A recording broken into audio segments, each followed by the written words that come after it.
Hello, my name is Jason Stabinskas and I'm the CEO of Drake Resources. This presentation focuses on recent exploration results at our Samana and Sulochana projects and our path forward. On the back of encouraging results at Samana in 2014, we returned for a second round of drilling which concluded in May. Samana is the small blue polygon located in Guinea, and as you can see it's close to the Mali border and closer to the Mali capital than Guinea's capital, Conakry, on the west coast. This area of the prolific Birimian has several large gold discoveries including Siguri and Liro, both north of 5 million ounces, and the 3 million ounce Trike project just to our south. As we zoom into the Samana prospect itself, it's worth noting the absence of any extreme terrain or substantial development in this area.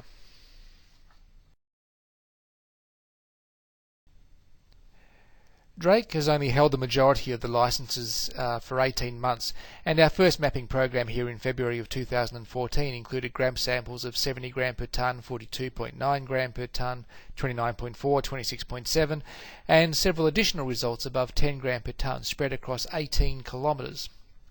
Subsequent drilling at 7 of the 40 priority targets later in 2014 included results of 4 metres at 19.8 gram per tonne from 50 metres. 10 metres at 2.58 gram per tonne, 3 metres at 3.5 gram per tonne, 3 metres at 5.6 and 3 metres at 5.06, which when added to the most recent results in the darker colour starts to paint a picture of Samana. It's early days for our exploration with only 3,000 metres drilled across 9 of the 40 targets, but what we can conclude thus far is that this area has clearly had a lot of gold-bearing fluids through it, and this has led to the abundant mineralisation we're experiencing across such a large area, and also explains the intensity and frequency of artisanal workings. We are starting to see areas where there's potential continuity of grade over reasonable lengths and shallow depths, such as at Credolan and Tamdian, with the latter showing alignment and structural similarities to the largest deposit of the Trike project to its south. Next steps here is to fly air magnetics and radiometrics to find areas where we have higher potential to encounter large gold-bearing vein networks typical of the larger Birimian discoveries. The Nordic region has a long and substantial history of polymetallic VHMS mining, such as at the Skellefteå field with its 100-year copper-zinc mining history and the famous Garpenberg and Falun mines. You can also see our Yoma copper-zinc project on this image. But what I wanted to discuss today is the recent results from the Sulochana copper-zinc prospects, which we zoom into now. The nearest town of size and regional hub is Boda, which has a population of around 50,000 and impressive infrastructure including a port. The town of Sulochana was the centre of the regional mining industry, and a derelict copper-zinc processing facility lies on the lake's edge on the outskirts of the town. As our 6 anomalies appear, you can clearly make out the major gently arcing regional geological structure that defines the occurrence of copper-zinc massive sulfides on the western arm.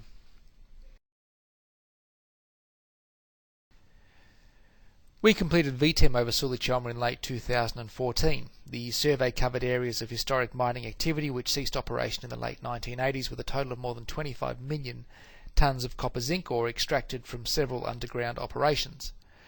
We recently completed ground EM over the 6 Vetem targets and are very pleased to see that all targets were clearly defined and sometimes enhanced by the new data. In fact, one has become of considerable greater interest as a result of the EM exercise. 4 targets of interest lie in the Western Thrust ore field, which you can see on the image, and is an area of known massive sulfide mineralisation mapped over about 10 kilometres in a north-south direction. It hosts the Sagmo mine, which extracted 1.9 million tonne of ore at 1.6 copper and 0.23% zinc, and the Jakobsbakken mine, which extracted 4.47 million tonne of ore at 1.55% copper and 2.42% zinc. In the eastern region, an extensive conductive horizon with a strike length in excess of 5 kilometres is coincident with a copper-zinc bearing sulfide horizon that is visible at several locations. 2 anomalies have been selected from this region, with target 3 being of particular interest for 2 reasons. Firstly, we don't know much about this area of the mineralised zone, and secondly, our 2014 surface samples near this relatively shallow anomaly recorded 10.7% copper and 15.1% zinc. The anomaly that has moved up in the ranks is anomaly 1, which is a large 1,300 metre by 1,100 metre conductor located 100 metres immediately above the Avalon Stole underground access drive and historic workings, and may represent relatively easily accessible mineralisation unsuspected by the past miners. We will be returning to Sulochana for follow-up field mapping in the northern summer as a precursor to drilling.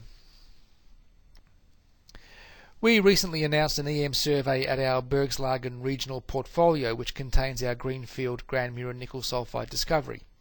To refresh your memory, Gran Mujer is a near-surface greenfield nickel-copper sulfide discovery in central Sweden. It's a substantial intrusion of massive and disseminated sulfides, mainly pyrrhotite, pentlandite and chalcopyrite, hosted in gabbros and norites. Mineralisation occurs from near surface, and we've tracked it down to about 330 metres, and it remains open at depth and laterally, and with grades that compare to nickel grades of open pit nickel operations in the Nordic region. The Q3 EM survey does not involve Gran Mujer itself. As you can see from the map, Drake essentially controls this potential nickel province.